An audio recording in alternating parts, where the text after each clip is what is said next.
An unmarried French woman, pregnant and alone, moves into the attic room of a low-rent London tenement where she meets a number of unique characters, pressures, and a love interest whose affections may or may not be dependent on finding out her condition. In the 1962 drama romance, The L-Shaped Room. And that's the movie we're digging up this week on Movie Bones.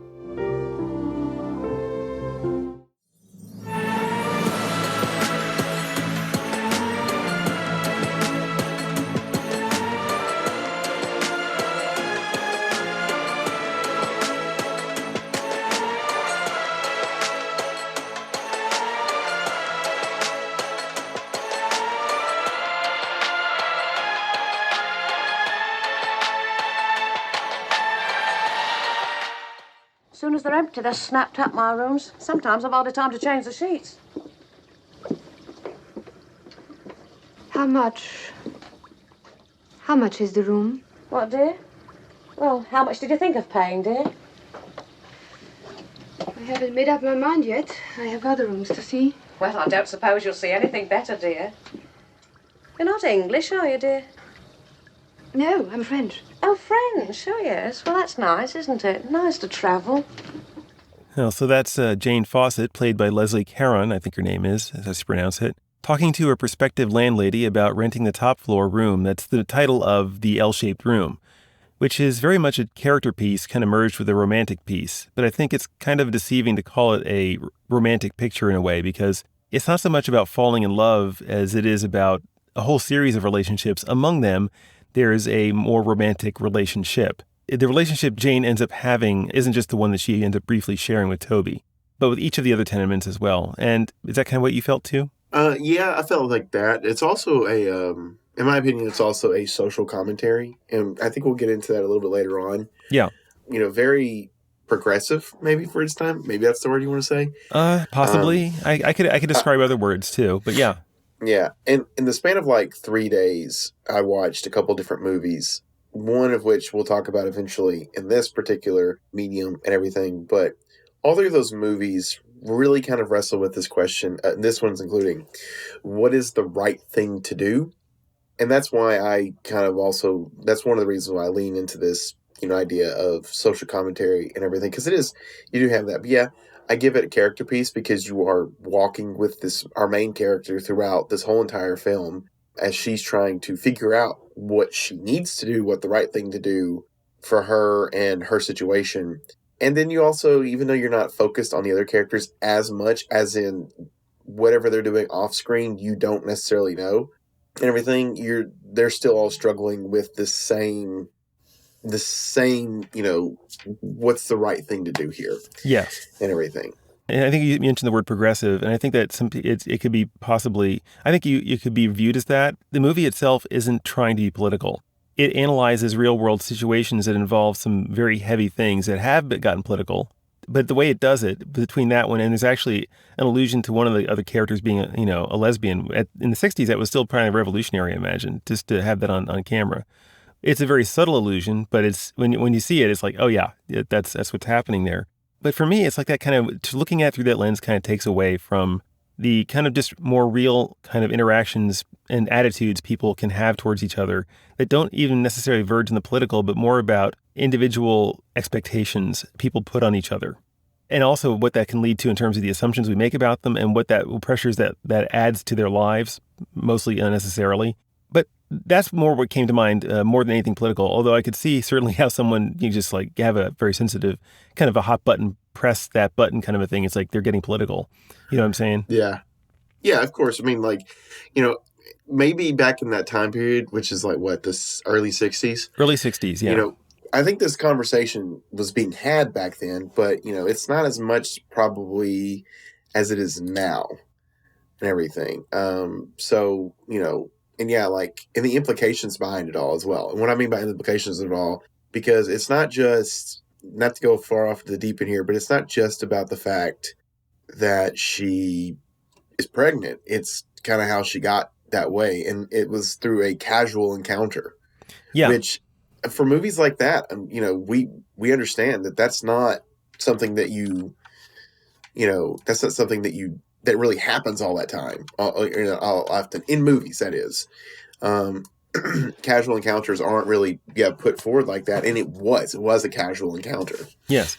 It could be easy. I mean, even nowadays too, it's very hard to. There are people that kind of look at the situation where, and they even accuse. You see a lot of people, a lot of time men, accusing the whole issue of pregnancy as being as throwing it entirely on the woman's shoulders.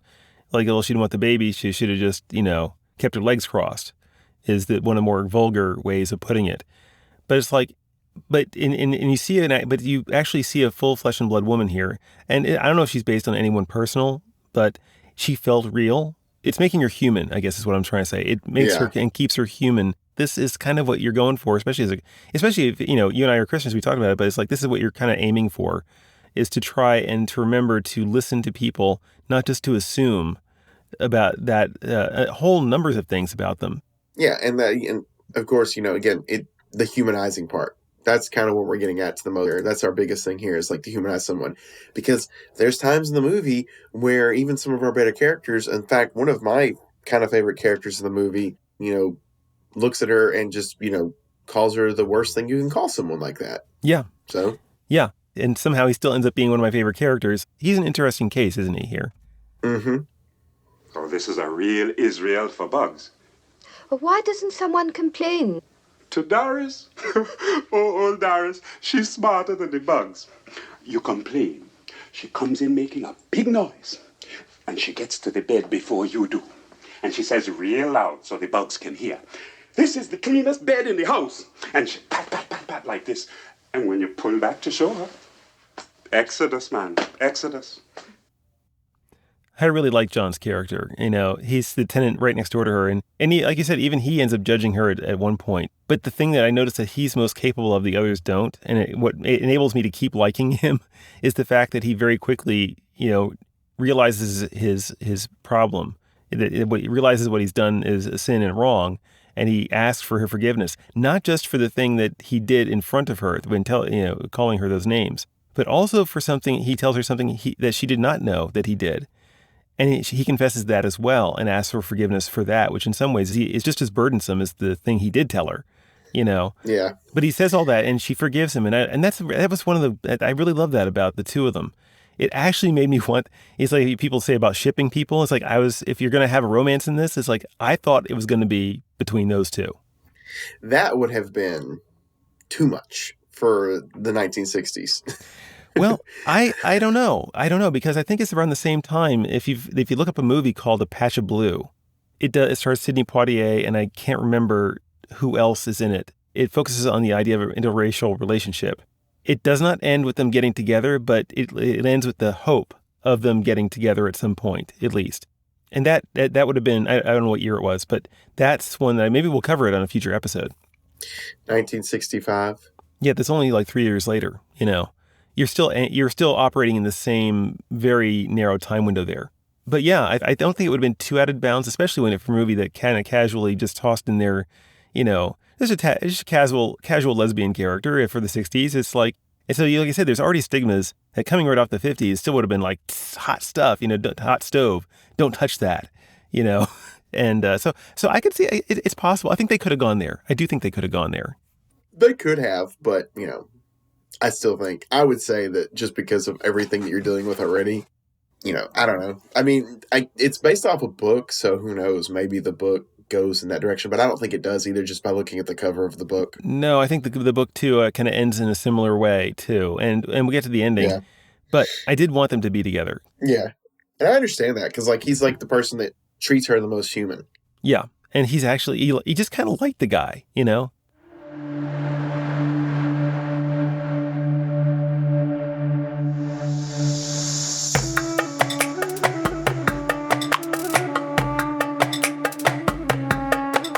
Let's talk about the relationship that the movie does focus on the most, which is Toby and Jane. So what did you think of that? I will say that it didn't surprise me, by any stretch, and, to begin with, because, you kind of saw it, it's one of those things where you kind of see it coming from a mile away. They introduce him and he's this lovable guy, its own way. That's what he's built as and everything. And then, as the film slowly progresses, they, get closer and closer to each other. They have this back and forth because we know this secret about her, but he doesn't know this secret about her. and everything. And so we know that's why she's really hesitant to enter into this relationship, although he wants to. He keeps telling her, I want to be in a relationship with you and everything. I don't know if maybe it was a longer movie. If it was a longer movie, I don't know if it needed to be a longer movie. I want to make that very clear. But maybe if it was a longer movie, I would have maybe liked to see it not happen so quickly, because it does kind of happen quickly in its own way. Overall, I was fine with it. I had like that kind of like feeling like, when it hits the fan, it's going to truly hit the fan. And it did. And that's the other thing too, is like when it hits the fan and everything kind of comes crashing down, you really start seeing more about who this guy is. And that's the one thing this movie did not really do before that, because I don't know if it meant to do it on purpose, or he's not living the perfect life or anything like that. He's living in a boarding house, or an apartment of sorts, but boarding house. And, so they're all not doing well with money and everything, but you don't really know why they're not doing well with money. You can kind of guess he is someone that he's an author, or he's trying to be an author. He's not having success with his books. And that's the thing, it's like you don't get that until really the end. And it's when they start breaking down his character that you start seeing like, okay, this is why this guy's not really on board with this whole situation. Because it comes across as first as like, he's just your stereotypical person who sees her, realizes she's pregnant, and then And bails on he her. wants to, and bails on her. But it's not that. It's not really that, in my opinion. Was it? What did you think with I mean, that? I didn't think it was about that. I thought with the reveal of who his character is why he bailed, quote unquote, oh bailed. yeah, that's why he bailed. And it would have been nice for the movie if the movie could have moved up some of the events a bit with the reveal, because up until that time, I thought it's going to be, like I said, I thought it was going to be with John. I thought it's like, this is going to be one of those more benchmark films where you're going to actually see the interracial couple, but not in the sense that it was going to be kind of like that it had to be, but just like that's what it felt like it was going for. And then, of course, they set up John as he's the generally overall more virtuous man. He has the more potential for virtue, and he's the one who has the most ability to look past her, her current situation, to be able to invest that kind of himself into it, and to the child too when she eventually delivers. And I thought that would be kind of a neat way to wrap it up, and maybe it's too neat. I don't know. But I was prepared to go with the other guy too when they started to introduce, Toby as the guy that she's most interested in. It's like, okay, I'll follow you along with this. But they kept I guess they kind of stretched the time out to the reveal where you kind of saw that was like the midpoint where he finds out. And then you don't really have as much time to spend on things that explore more about his psyche. I mean, you kind of intuit that he's got some insecurity issues, perhaps money related. But you just kind of start touching on that, and then it just kind of falls apart at the end. And they kind of have this understanding, but it's not an understanding that seems very set in concrete either. It's like they're not going to get back together, but are they? You know what I'm saying? Because it felt not just ambiguous, it felt unresolved. And you know what the difference I'm going with there? I don't know if you guys get the difference, I guess. Does that make sense? I think I do. You might explain it to our audience. Okay. So by ambiguous, I'm talking about films that have an ending having an ending to your film that could be read in multiple ways. But the film is very clear that that's the way you should be reading it. And then that way, it's very resolved. What we have here is, it's ambiguous, and it's not resolved in the sense that you could still see them kind of snapping back and forth together, even though she's leaving now. You could see them getting back together because nothing really that much it doesn't feel firm to me, I guess is what I'm saying. They're resolved to go their why? Yeah. This is the part of the movie. Well, I would say this is the part of the movie in traditional movie. Like when I say traditional movies, like movies today in this day and age. So you have like the falling out. Of course, you had multiple falling outs. That's neither here nor there. But you have like the falling out, and then like he goes, like he disappears and everything, or she goes back home and everything. In a romantic comedy, this is the part of the movie where he realizes, oh, this is where I want to be with her, blah, blah, blah, blah, and then he'll go after her and everything. That's where the movie ends. The movie ends with that, because, like, if this movie ended, like, in a romantic comedy way, when he gets that card, because he gets that card about what, I forgot exactly what it says, but the card says something like, I read your story, basically, don't forget me or something like that. Or it says something like that. It says something that's like, basically, it just gives like that hope in a romantic comedy in that part of the movie. that is where not the main character, but that is where his character would realize, oh, I want to be with this person. I need to be with this person. And I don't care, like in the terms of this movie, I don't care that she's had a baby and everything. Like, he would go after her and confess his love to her and all that good stuff. And that's where the movie would end. It would end on them, moving into the next stage of their life, but with each other. But it doesn't. It ends with just that. Would he go or would he not go? Yeah. And the movie doesn't really give you much of a clue as to what that decision could look like, and that's okay as long as you understood that I guess, is that her, you think that's her way of inviting him back in? Is that what I felt like it was. Okay. I personally felt like it was, because she never wanted to move away from him anyways. Like, when I say move away from him, she didn't want the relationship to end ever, in my opinion. Like, the reason why the relationship ended is really on him, and it's because he's like, oh, I'm not good enough. I can't be, the person you need to be. And I felt like she was saying every time he brought that up, especially there at the end, like, I don't need you to be any more than just yourself. Yeah. And everything. And so, like, I felt like it was like an invite to him. Like, even with she going back to her parents and everything, which, by the way, just a very quick thing. I don't know. Was that her parents in the movie? The ones picking her up? I assumed that they were. Oh. No, there's like this scene where she's talking to the baby's dad. And like they're in a like, and that was one of the most confusing scenes in this movie. Because like they're talking to each other, but there's these two other people that are across the little thing. And I'm like, this is really awkward. Like, I felt awkward watching that scene. Yeah. Because like they're having this intimate conversation. You have these other two people that are sitting across the booth, and like, it's clear that they know her. Yeah. But, and like I said, they're talking some not graphic, like, X-rated, but they're talking about some graphic situations, some intimate situations that they were in. And you're just like, who are you okay with talking to in front of this? And like, she never really acknowledges them. No, personally, she doesn't. But I'm just like, I could not figure out if that was her parents or maybe it was his parents. And you see, this is something that even Anna and I had a discussion with, because I had made the assumption that they were his parents. But she said no, that they weren't. There's just people judging them from a distance. And it's like, well, there you go. It's like, maybe they just need to be a little bit more clear, that that's who was there. But if they're people judging from the distance, like, my question is, like, why are they in the movie? That's the thing. So you I guess you have to intuit that they're actually his parents. I guess that kind of is the most sensible or conclusion to make, and they're just leaving it to the audience to figure it out. It would have been nice if they actually said something, if that's who they were. You would expect that that's who they were, that they would actually say something, because obviously this is not a closed conversation at that point. These are your parents who have been invited to the table too, and they're just there staring at you. It's almost surreal, it is really almost surreal.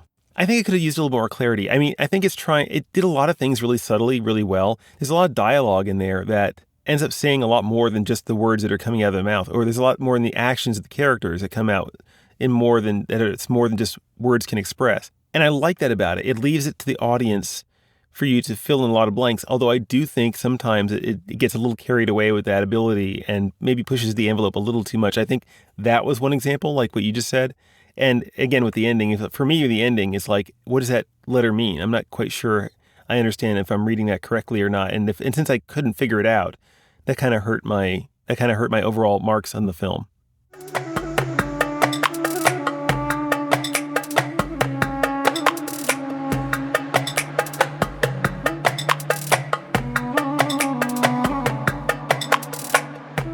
I did notice the cinematographer for the film is Douglas Slocum. I can't know if that's the right way of saying his name, but I will always and forever remember his name because it was the funny-looking name at the beginning in the credit sequence of Raiders of the Lost Ark.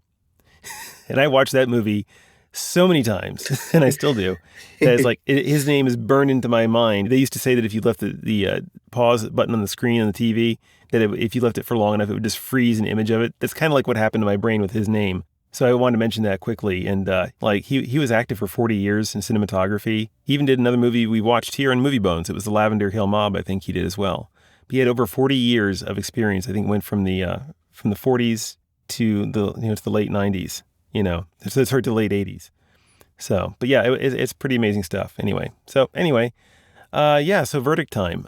I think for me, belongs in a museum. I really wanted to give this a higher rating. The movie, with all the character stuff they had going on, it really is rather absorbing. I was never bored the whole time. I was never bored with it. The actors are doing really good work. You have a really good script that kind of lets the audience's brain chew on the stuff, that it's supposed to chew on its own, and that didn't spoon feed you everything, which I like that, although I think they took it a little too far.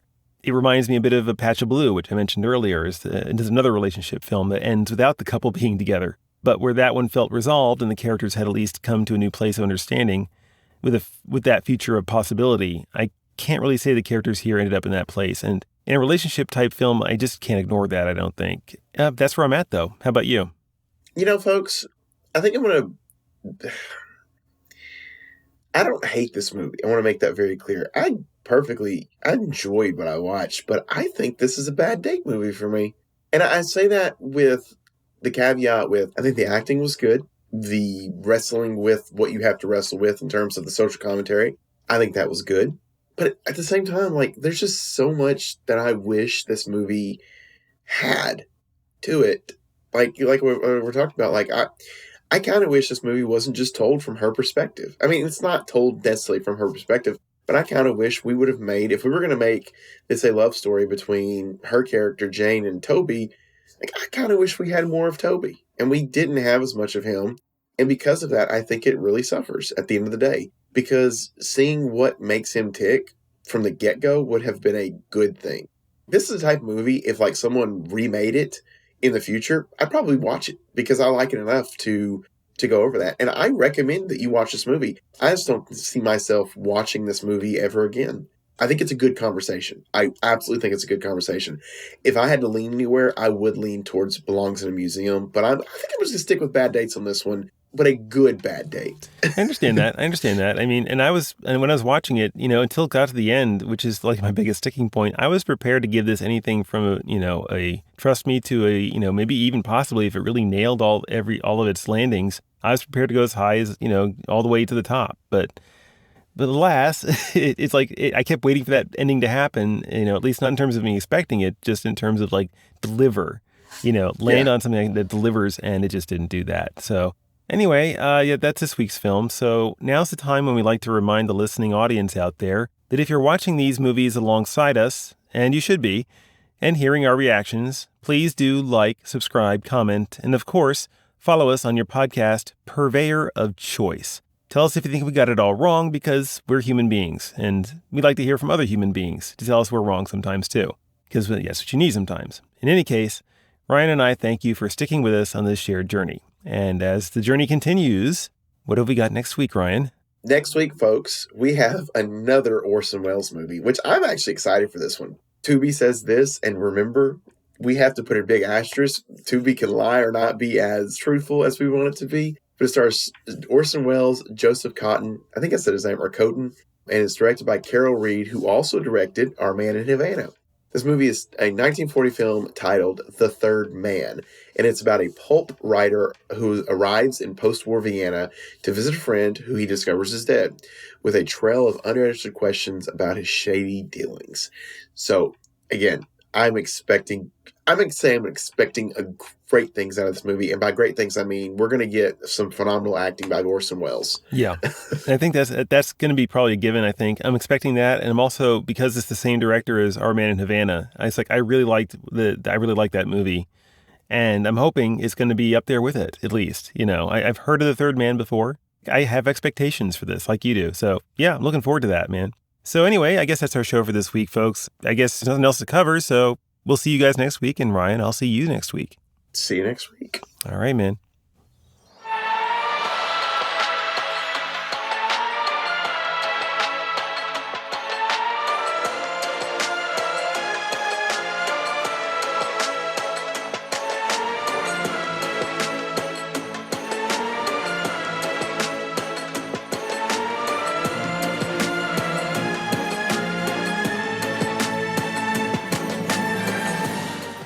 Know what I always do?